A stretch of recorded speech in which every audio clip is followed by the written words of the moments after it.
En La Coruña también hubo de entregar a la flota del conde Pedro 600 francos a cambio de que no la destruyeran. Desde allí la flota portuguesa se dirigió a Sada, que fue conquistada, y posteriormente a Betanzos, que comenzaron a asediar. Más que de un enfrentamiento entre portugueses y bentancieros, se trató de un acuerdo a venencia entre Fernán Pérez de Andrade y Pedro Enríquez, que habían colaborado en numerosas extorsiones a diversos monasterios gallegos en años anteriores. La historia tradicional siempre ha considerado a Fernán Pérez de Andrade, cuya actuación considera ambigua y controvertida, el gran defensor de Betanzos, ya que tras la llegada de sus tropas al municipio, Pedro Enríquez y los suyos abandonaron la idea de apoderarse del lugar. La traición y la huida a territorio portugués del conde Pedro Enríquez enojó seguramente a su primo Juan I de Castilla, quien el 12 de junio de 1384, y hallándose en el asedio de Lisboa, ordenó que todos los bienes del conde de Trastámara fueran confiscados y entregados a su hijo el infante Fernando. El soberano encargó el cumplimiento de esa orden al adelantado mayor de Galicia, Pedro Ruiz Sarmiento, a Gómez Manrique, pertiguero mayor de Santiago, y a Fernán Pérez de Andrade, a Pedro Fernández de Andrade, a Vasco Gómez de Seixas y a todos los concejos, alcaldes, jurados, jueces, justicias, merinos y demás oficiales del reino de Galicia. En el testamento de Juan I de Castilla, otorgó en Celórico de Noveira, el día 21 de julio de 1385, voy a expresar su deseo de que los bienes del conde Pedro Enríquez fueran entregados a su hijo, el infante Pedro. Y aunque en ese documento no se mencionó expresamente la villa de Paredes de Nava, Muñoz Gómez señaló que también se vería afectada por la confiscación. Pero el mismo,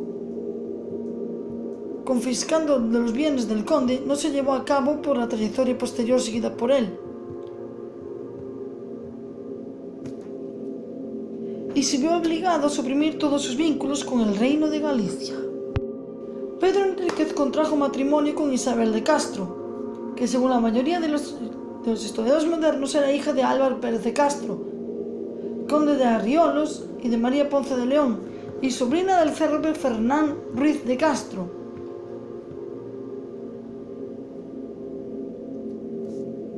La mayoría de los autores antiguos, como Pedro Salazar y Mendoza, entre otros muchos, e incluso algunos modernos, señalaron erróneamente que Isabel de Castro era hija del coronel Fernán Ruiz de Castro, que era hermanastro de Álvaro Pérez de Castro. Algunas fuentes aseguran que fue el rey Enrique II, quien había fallecido en 1379, quien concertó el matrimonio de su sobrino Pedro Enríquez con Isabel de Castro, ya que deseaba que los bienes de esta última pertenecieran a los afectos a su familia. La corona impidió que los miembros de la familia Castro recuperasen sus antiguas posesiones. El suegro del conde Pedro Enríquez, Álvaro Pérez de Castro, fue conde de Arriolos, primer condestable de Portugal y hermanastro de la célebre Inés de Castro, por lo que con ese matrimonio, como señaló García Oro, la sangre vieja hecha de historia y grandeza épica se une a la friva nueva dispuesta a abrirse camino en la concurrencia despiadada por la hemogénea. Su boda con Isabel de Castro aportó al conde Pedro Enríquez todo el prestigio social y la visibilidad política que algunos de los miembros más distinguidos de la familia de su esposa, como Pedro Fernández de Castro y sus hijos Fernán Ruiz de Castro y Álvaro Pérez de Castro, habían conseguido acumular en Galicia durante más de 2 siglos. Aunque Isabel no pertenecía a la rama principal del linaje de los Castro, el conde Pedro Enríquez consiguió rentabilizar hábilmente, en palabras, toda la influencia y prestigio de su familia, en su propio beneficio y en el de sus descendientes, ya que poseía en esos momentos la mayoría de los bienes que le habían sido confiscados a Fernán Ruiz de Castro por su apoyo al rey Pedro I de Castilla durante la Guerra Civil Castellana. El conde abandonó la causa del maestre de Avis y que volvió a sus lealtades castellanas, y también señaló que Juan I de Castilla le ofreció el perdón por su traición, debido al parentesco que les unía, y le prometió convertirle en el mayor señor de Castilla y de todos sus reinos si le ayudaba a eliminar al maestre de Avis.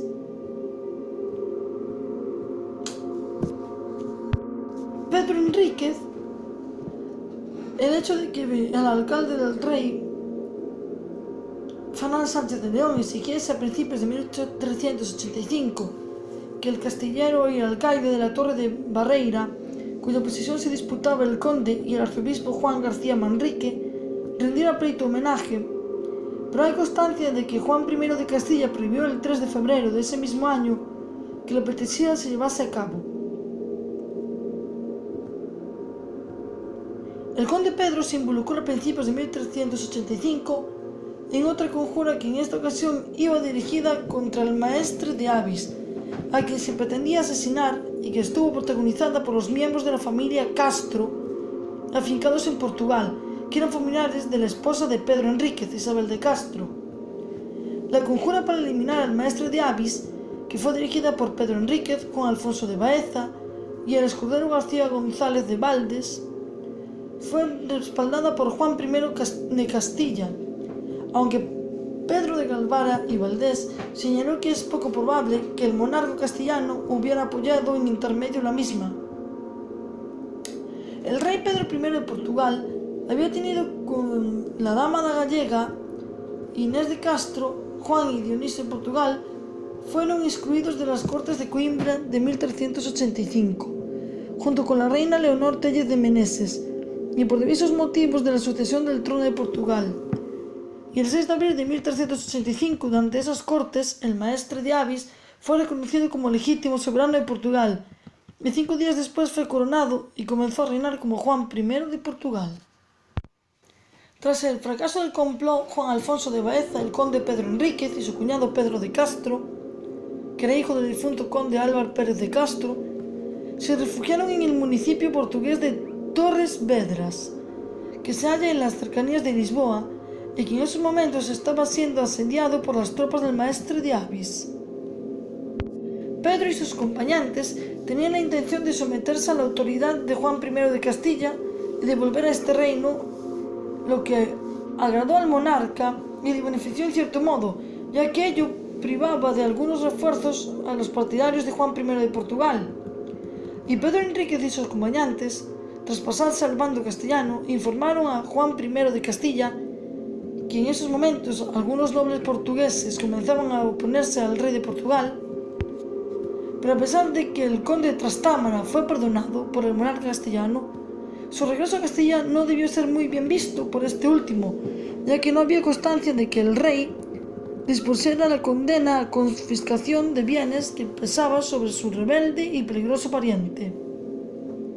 por lo que el conde, como señaló Villarroel González, se vio obligado a exiliarse. El conde Pedro Enríquez huyó a Francia, donde también se encontraba su hermano o hermanastro, el futuro almirante Alfonso Enríquez, y se benefició de las recomendaciones que el rey Pedro IV de Aragón había hecho al rey Carlos VI de Francia acerca de su hermano, el futuro almirante. El 12 de enero de 1385, Pedro IV de Aragón solicitó una carta al monarca francés que concediera su protección al conde Pedro. La situación de Pedro Enríquez era casi desesperada, ya que su intento de conseguir en la corte castellana la suficiente influencia como para respaldar su política de gran señor de Galicia le había acarreado la ruina total, y era considerado un traidor y un desertor por los portugueses y los castellanos, ya que en Castilla había perdido todas sus posesiones y en Portugal había confiscado las propiedades constituidas la dote de su esposa Isabel de Castro. Esto último, como señalaron diversos autores, se menciona en los capítulos 50 de la Crónica del Rey. El asedio de Pedro Enríquez no se prolongó demasiado, y en el verano de 1385, tras la estrepitosa derrota castellana en la batalla de Aljubarrota, solicitó el perdón a su primo Juan I de Castilla, y este último le perdonó. Por la intervención en el mes de enero de 1386, el rey Pedro IV de Aragón y del hijo y heredero de este, el duque de Gerona. Pero aunque el rey le devolvió todas sus tierras, posesiones y títulos, el conde Pedro Enríquez no consiguió recuperar durante lo que retrasaba el reino de Juan I el inmenso poderío que antes había ostentado en Galicia. El rey de Castilla no fue un simple gesto magnánimo por parte de este último, ya que también fue proporcionado por las solicitudes de perdón que Pedro IV de Aragón y su hijo y heredero, el duque de Gerona, hicieron en ese sentido al monarca castellano, y por el hecho de que en esos momentos, tras la derrota castellana de Aljubarrota, el duque de Lancaster, Juan de Gante, que era hijo de Eduardo III de Inglaterra, estaba casado con Constanza de Castilla, hija de Pedro I de Castilla, reclamaba el trono castellano en nombre de su esposa, y había aglutinado en torno a sí a los llamados legitimistas, es decir, a los partidarios del monarca asesinado en Montiel en 1369. La aclamación del duque de Lancaster provocó en toda Europa, junto con otros muchos factores, un complicado juego de intereses políticos, cuyo alcance y fines no es posible averiguar, pero que en opinión de diversos autores influyeron notablemente en el regreso a Castilla del conde Pedro Enríquez. El 8 de enero de 1386, hallándose Pedro IV de Aragón en Barcelona, ordenó que se le entregaran 150 florines de oro de Aragón a Pedro Enríquez, a quien se refiere en el documento como conde de Trastámara, para costear su viaje de regreso a Castilla. En 1385-1386, Juan I de Castilla cedió al conde Pedro Enríquez la villa de Paredes de Nava, para compensarle por la pérdida de su señorío de Alba de Tormes, que el monarca había entregado al infante Juan de Portugal cuando contrajo matrimonio con Constanza Enríquez, hija ilegítima de Enrique II de Castilla. La villa de Paredes de Nava había sido anteriormente del conde Alfonso Enríquez, que había sido encarcelado por orden de su hermanastro Juan I de Castilla, y Uria Macua afirmó que le fue entregada al conde de Trastámara mientras Alfonso Enríquez se hallaba en prisión. El retorno a Castilla del conde de Trastámara.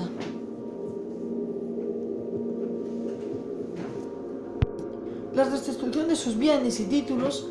al conde Pedro Enríquez no significó para este último la recuperación de toda la influencia de la que antes había disfrutado, lo que motivó que en los 2 años siguientes sus acciones no tuvieran una relevancia especialmente destacada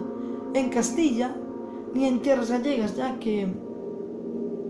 el hecho de que cuando el duque de Lancaster,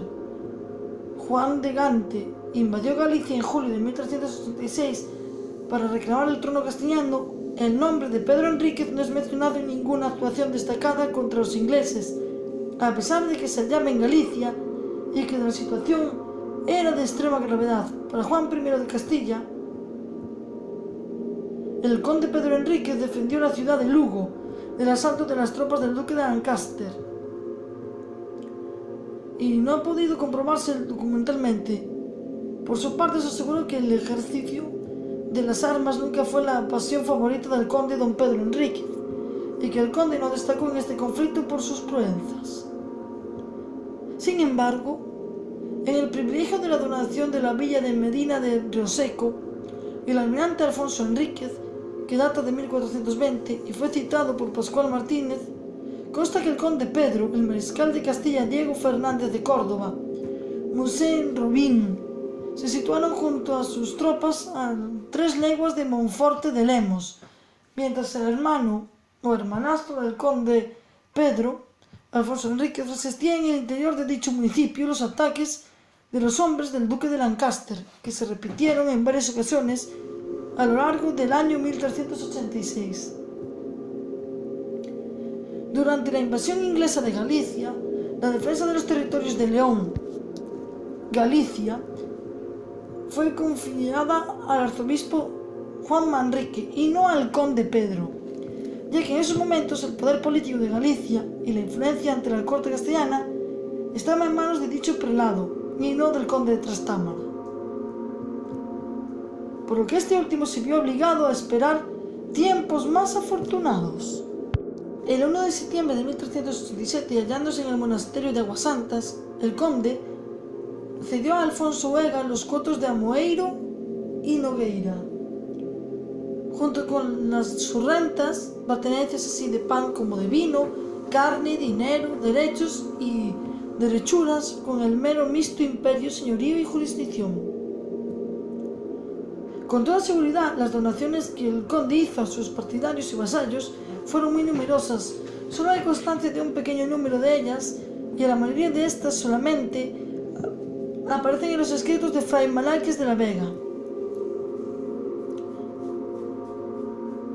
Los condes de Lemos antes de que un incendio destruyese la mayor parte de los mismos. En esta época, como señaló Pardo de Guevara y Valdés, hay noticias sobre el conde Pedro, aunque los pleitos que inició en 1364 contra el arzobispo Juan García Manrique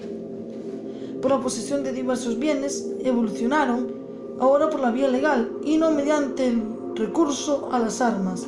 lo que llevó a José García Oro a señalar que las relaciones entre ambos pasaron de las armas a las togas.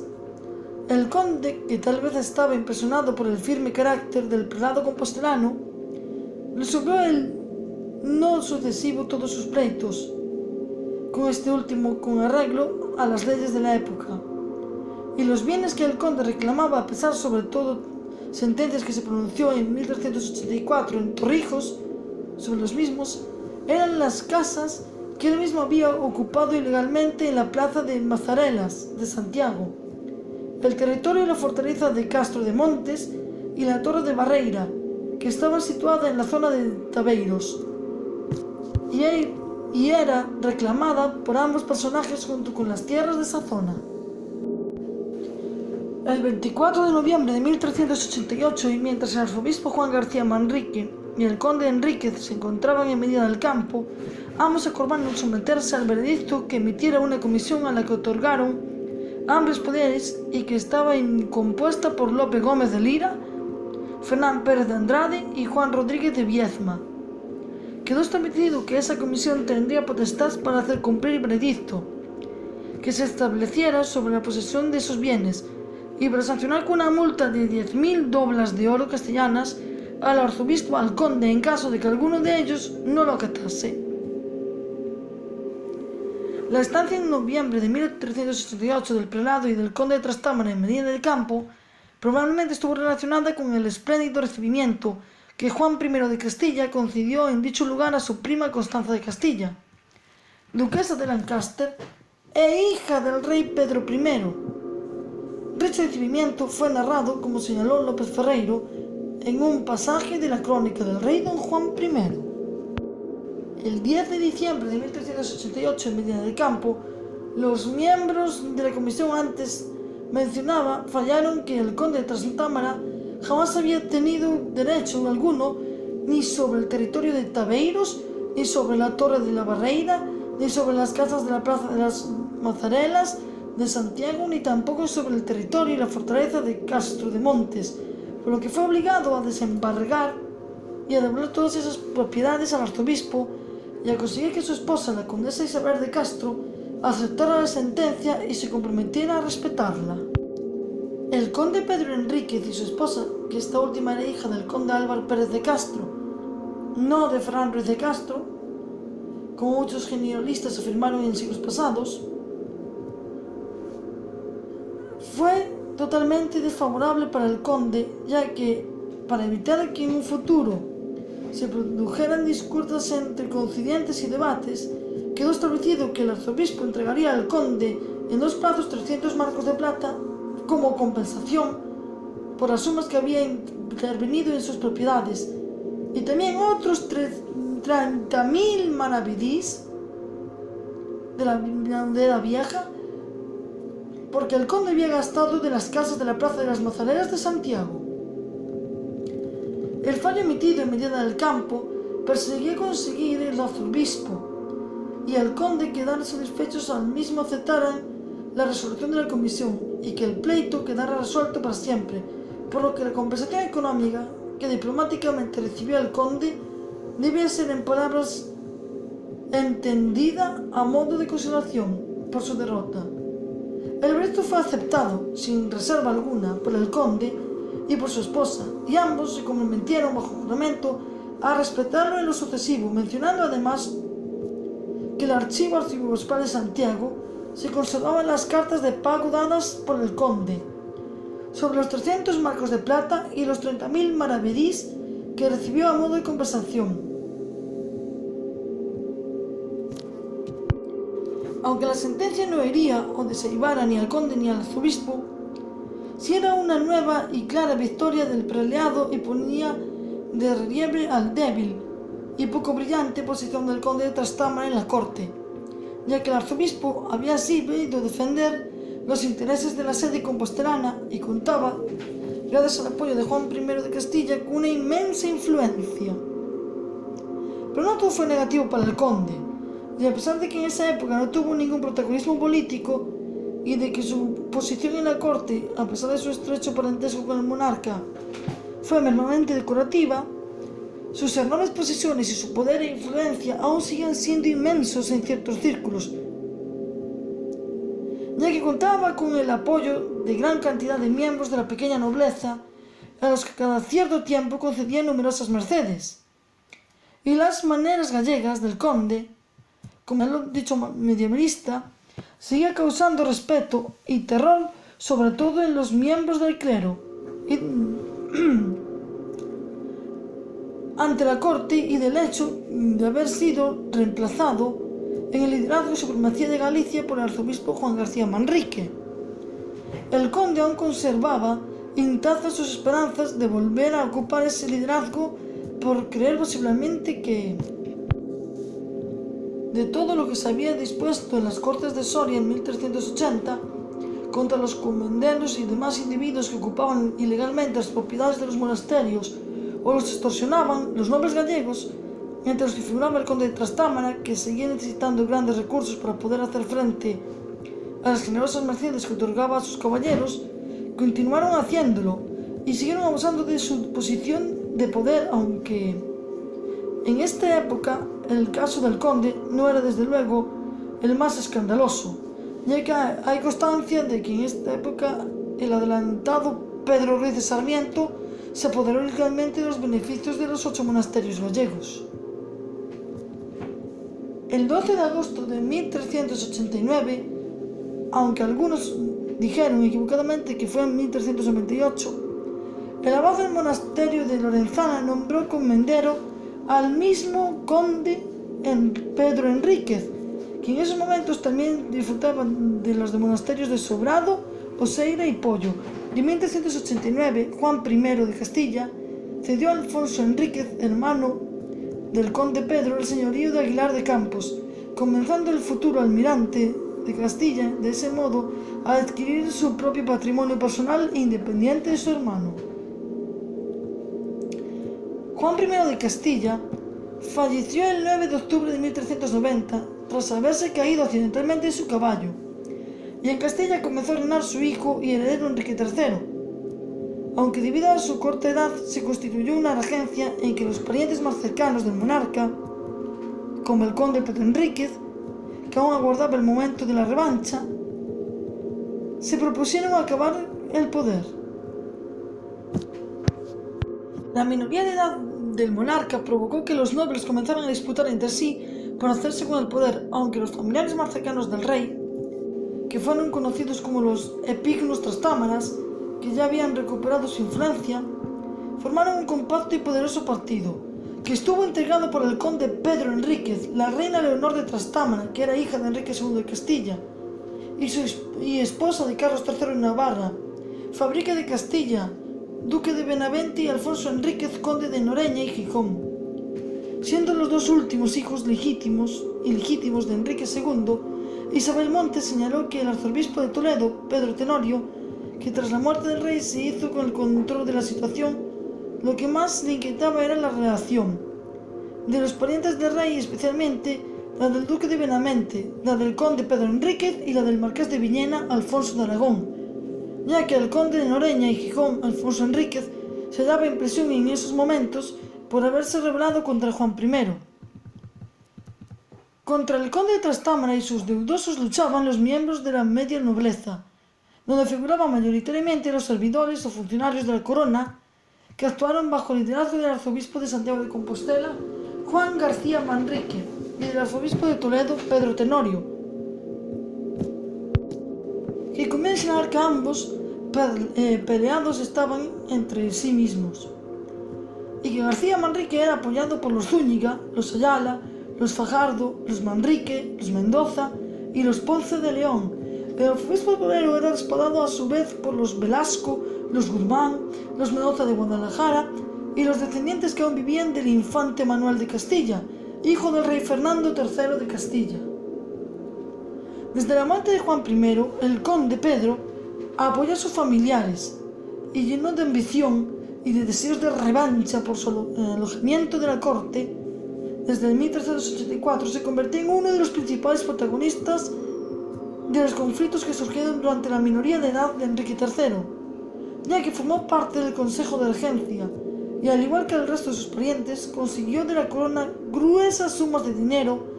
procedentes de las rentas y los derechos que ella recaudaba. Pero la realidad es que, a pesar de las intrigas del conde de Trastámara con los miembros de uno y otro bando, sus esfuerzos, como señaló Juan Torres Fuentes, no tuvieron el menor éxito.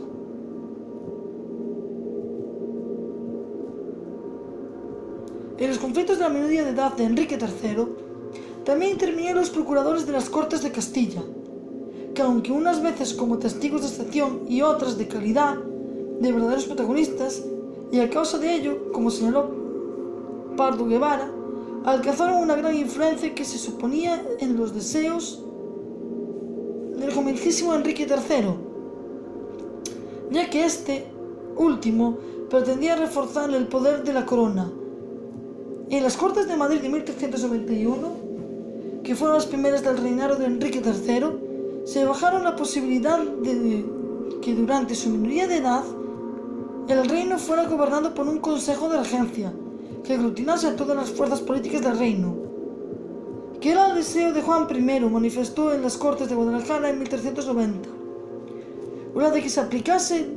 lo dispuesto por el mismo monarca en el testamento que otorgó el 21 de julio de 1385 en Celórico de Beira, aunque la mayoría de los asistentes a las Cortes de Madrid se decantaron por lo primero. Pero esta opción no triunfó.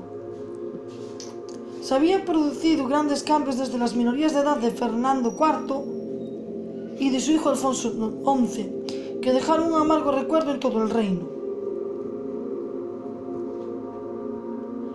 Entre finales de enero y finales de abril de 1391, aproximadamente, estuvieron reunidas las Cortes de Madrid, y a ellas asistieron 123 procuradores en nombre de 49 ciudades, y quedó establecido que el reino de Castilla sería gobernado por un consejo de regencia, compuesto por 24 miembros, de los que 11 serían de la alta nobleza y los 13 restantes representantes de las ciudades, y que dicho consejo decidiría los destinos del reino hasta que el rey cumpliese 16 años y alcanzase la mayoría de edad, lo que ocurría el 4 de octubre de 1395. Cuando esto ocurriera, Enrique III asumiría el poder y comenzaría a gobernar personalmente, aunque en las partidas también se incluyó la posibilidad de que las Cortes siguieran gobernando hasta que el monarca cumpliera 20